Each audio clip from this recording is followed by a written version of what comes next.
Hey guys, welcome back to another video. Mayam ngasi video asidi 5-minute crafts ki viral beauty hacks kara try tawjage. Aina mamangda viral fashion hacks try tawgibado mayam na yamna positive feedback bibire yengbiribasing yengbiyo ai sai mathakta link hapsaramge. Adu tardi mayam, let's go into the video.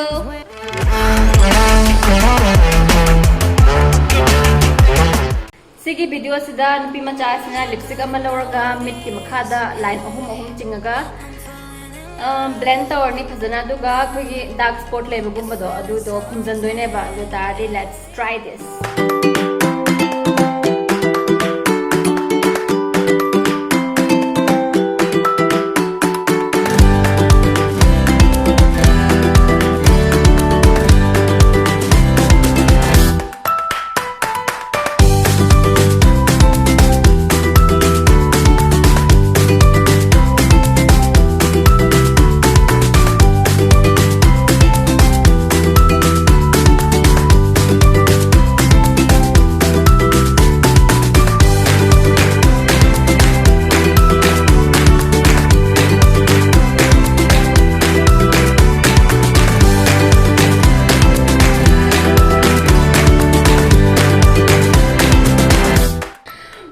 Sige hack sidi pra flop chatle pra ngang sang ngange YouTube joker male clown ado sigi hack simadi kitang khaka ko lipstick kitang khaka thengaga khutna hai phek ka san toraga khari ya ba yai du mana phajana line ohom ga chingaga tawbasidi pakna oido mande aduna sigi hack simadi dislike Sigi video sida napi macha ma eyeshadow yekpa haitre ma da lo hendo e aduna spoon namna gi mateng na eyeshadow yekto ne ba ado sigi abreng ze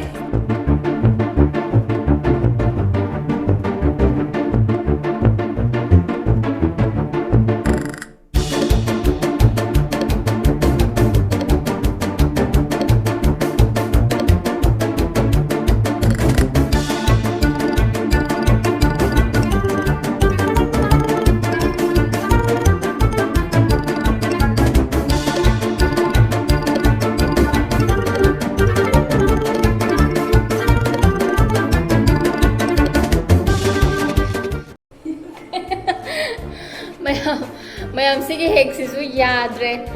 spoon je kai darka no spoon je yaw bagi kai darka no spoon je yaw razu dum haita dum kharka dum sanga loi re spoon je na mumit se khumjan dana mona re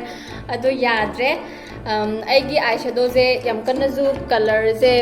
colorful obina te ba ko ya mana dull obne ba duna pakna di mayam no ubi ga tra khangde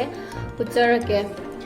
agi pisum je ignore to biu mayam lockdown na maram horaga pisum khodo ngamjate Bila tuh pisum khoi ba hai bune phobiu hai ba su ya gi dre hai horage mayam dam ta complaint to hobi aduna yengo su mathak tang ata tai response to raga aduna spoon je yaw dana tai bana he na phagani aduna maram aduna sigi hack si mazu thumbs down sigi video sidana goggles ta contour khra yaga natona thamaga chingdaraga naton gi shape do ne baba ado sigi hack se nokning ado si just try to ze ya brain ze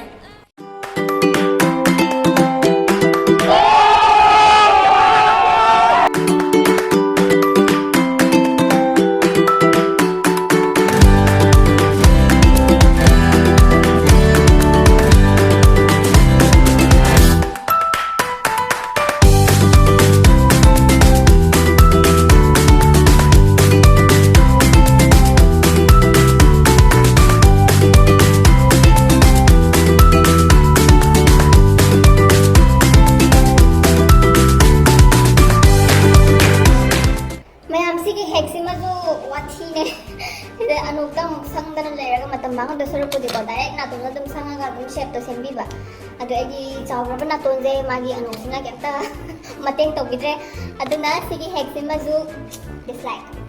sigi video sidana libam amloni libam terni aduga eyeshadow dagi lip simana terga lipstick sadune ba aduna let's try this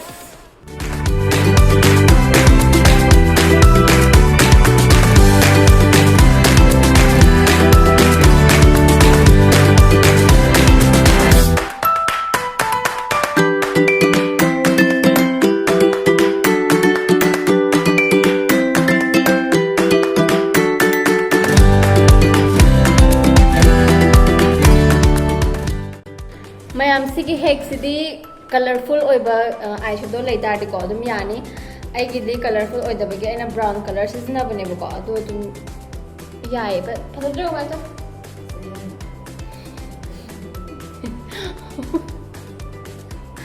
ꯃꯌꯥꯝ ꯑꯩꯒꯤ ꯆꯤꯟ ꯑꯁꯤ ꯊꯩꯕꯣꯡ ꯆꯥꯔꯨꯕꯒꯤ ꯊꯩꯕꯣꯡ ꯆꯥꯔꯨꯕꯒꯤ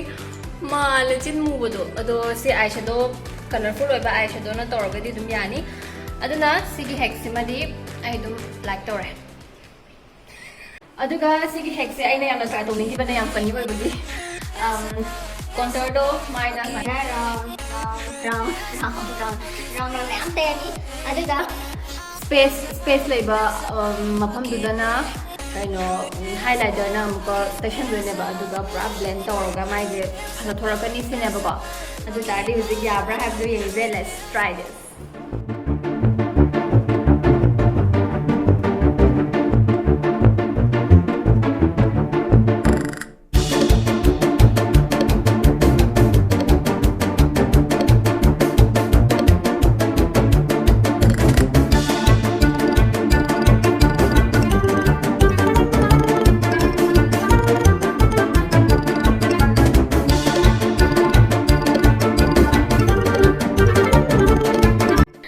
ꯃꯌꯥꯝ ꯁꯤꯒꯤ ꯍꯦꯛꯁꯦ ꯑꯝꯇ ꯌꯦꯡꯕꯤꯌꯨ ꯍꯧꯖꯤꯛ ꯕ꯭ꯂꯦꯟ ꯇꯧꯗ꯭ꯔꯤꯉꯩꯒꯤ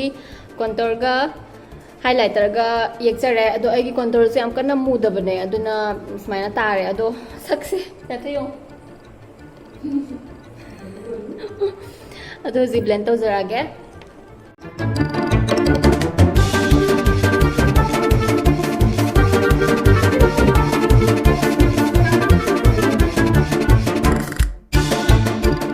ꯃꯌꯥꯝ ꯁꯤꯒꯤ ꯍꯦꯛꯁꯦ ꯑꯗꯨꯝ ꯋꯔꯛ ꯇꯧꯕ ꯃꯥꯜꯂꯦ ꯑꯩꯒꯤ ꯀꯣꯟꯇꯣꯔꯗꯣ ꯌꯥꯝ ꯀꯟꯅ ꯀꯂꯔꯗꯣ ꯃꯨꯗꯕꯅꯦꯕ ꯑꯗꯨꯒꯤ ꯑꯁꯨꯃꯥꯏꯅ ꯇꯥꯔꯦ ꯑꯗꯣ ꯁꯤ ꯑꯗꯨꯝ ꯌꯦꯡꯕꯁꯨ ꯌꯥꯏ ꯑꯗꯣ ꯃꯌꯥꯝꯅ ꯀꯣꯟꯇꯣꯔ ꯑꯐꯕ ꯈꯔ ꯌꯥꯝꯅ क्वालिटी यावा सिजनबी तारगदी सिसे अदुम सिगी हेक्से अदुम ट्राई तौबा यानी अदुम वर्क तौवेना खल्ले अइना खनबदा माइसे अदुम येंबा यादबो ओइदे नप्पे फजना आई मीन क्या है दोनों के बसे नप्पे हादा हाइब्रो हाइनो कय हादनो खंगदे अदुम याय अदुना सिगी हेक्से मदी आई लाइक तौरे मैम कई खनबी के हाइबदो हाइबिरमो कमेंटा So this is all about today's video. Mayam ngasi video se comment tawge comment haibiramo nungai biragadi like tawbiramo aduga karamba hekna khoidagi mayam na pambage habdusu haibiramo mayam ai ngasi mai da kai na pokte de sangre aduna ai uring tholak tringai da hozik mai tazarurage mathangi video da beauty hacks try tawbagi part 2 samhaningagadi ai samjarake mayam comment haibiramo fashion hacks yingbidribage yingbiramo ai se haiman gra yare मैं video से like फाबिंग बिगिदम thank you very much मैं thank you video दोनों से ma'am bye bye take care